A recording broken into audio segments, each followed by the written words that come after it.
वक्त का कोई भरोसा नहीं है ना। कोई खौफ है तुम्हें? इसमें चाहती हूँ अली जल्द से जल्द मेरा हो जाए। अली तुम्हारा ही है बेटा। कब पलट जाए? अनाया को बहुत जल्दी होती है अली से शादी करने की। वो अपनी माँ से बोलती है, मैं चाहती हूँ अली जल्द से जल्द मेरा हो जाए। उसकी माँ बोलती है, वो तुम्हारा ही है, तुम्हें कोई खौफ है? अनाया बोलती है, वक्त का क्या भरोसा, कब पलट जाए। कुछ लोगों का मोहब्बत रास नहीं होती। अम्मी मैंने आपसे वादा किया है, और वैसे भी मैं अली से नहीं मिलूंगी। आयजा की माँ आयजा के सामने हाथ जोड़ देती है। आयजा बोलती है, अम्मी मैंने आपको कहा है ना, मैं अब अली से नहीं मिलूंगी। वैसे भी कुछ लोगों को मोहब्बत रास नहीं आती। आंटी आप ऐसी बातें क्यों कर रही हैं? मैं आयजा से मिलना चाहता हूँ। कर रही हैं? आयजा अपनी मंगनी से बहुत खुश है। तुम नहीं चाहती कि मेरी फिजा उस घर में खुश रहे?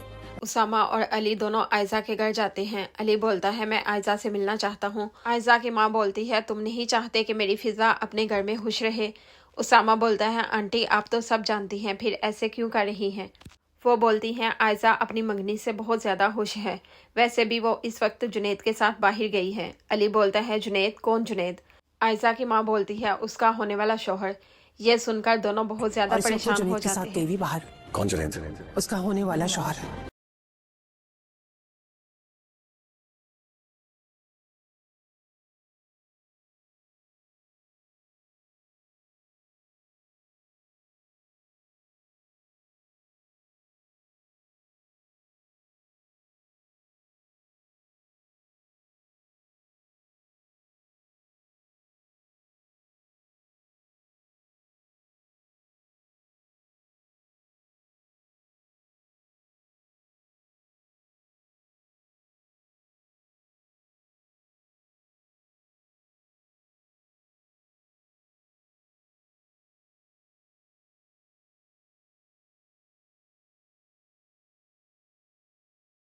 उसका होने वाला शौहर।